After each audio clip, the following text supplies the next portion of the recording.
Tahukah kalian, seperti inilah detik-detik wafatnya orang paling mulia, Baginda Rasulullah Shallallahu Alaihi Wasallam. Tak cuma penduduk Madinah yang gempar, para malaikat dan alam semesta juga berduka menyaksikan wafatnya Nabi yang juga suri teladan umat manusia. Rasulullah Shallallahu Alaihi Wasallam menghadap ilahi Rabi pada hari Senin pagi tanggal 12 Rabiul Awal tahun 11 Hijriah bertepatan 633 Masehi. Beliau wafat pada usia 63 tahun lebih 4 hari. Isyarat dekatnya ajal Rasulullah dimulai ketika beliau beriktikaf selama 20 hari di bulan Ramadan tahun 10 Hijriah. Sebelum ajal menjemput, beliau memang sakit sampai tidak bisa mengimami salat jamaah di masjid. Hingga pada suatu hari datanglah malaikat maut bertamu ke rumah beliau untuk mengambil ruh Rasulullah yang mulia.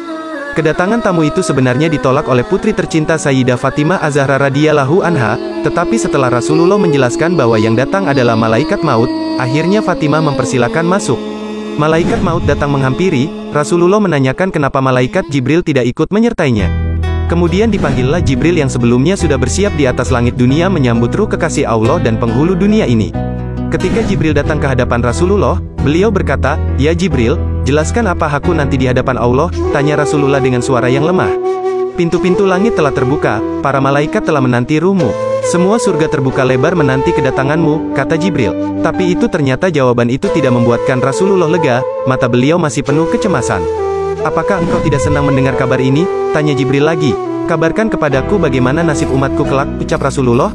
"Jangan khawatir, wahai Rasul Allah, aku pernah mendengar Allah berfirman kepadaku, kuharamkan surga bagi siapa saja, kecuali umat Muhammad telah berada di dalamnya," kata Jibril. Detik-detik semakin dekat, saatnya malaikat maut menjalankan tugasnya. Perlahan ruh Rasulullah ditarik. Nampak seluruh tubuh Rasulullah bersimbah peluh, urat-urat lehernya menegang. "Jibril, betapa sakit sakaratul maut ini," ucap beliau.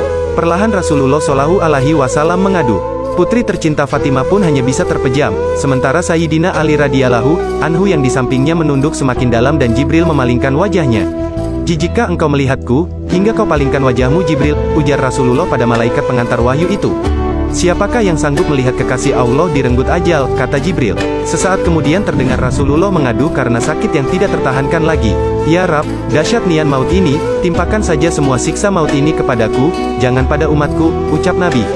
Badan Rasulullah mulai dingin, kaki dan dadanya sudah tidak bergerak lagi. Bibir beliau bergetar seakan hendak membisikkan sesuatu. Ali mendekatkan telinganya. "Usikum bis sholaati, wa ma malakat aimanukum," peliharalah salat dan peliharalah orang-orang lemah di antaramu, ucap Nabi dengan suara yang amat lirih. Di luar, pintu tangis mulai terdengar bersahutan, para sahabat saling berpelukan. Sayyidah Fatimah menutupkan tangan di wajahnya, dan Ali kembali mendekatkan telinganya ke bibir Rasulullah yang mulai kebiruan. "Umati, umati, umati." Dan, berakhirlah hidup manusia paling mulia Rasulullah Muhammad. Kalimat kecintaan beliau terhadap umatnya, hingga beliau menginginkan semua siksa maut umatnya ditimpakan kepada beliau. Bukan hanya itu, ketika ajal sudah di tenggorokan beliau masih memikirkan umatnya, "Umati, umati, umati." Subhanallah, nah seperti itulah detik-detik Baginda Rasulullah Shallallahu Alaihi Wasallam meninggal, bahkan beliau masih sempat-sempatnya mengingat umatnya. Mudah-mudahan kita menjadi umat beliau yang cinta kepada beliau, amin.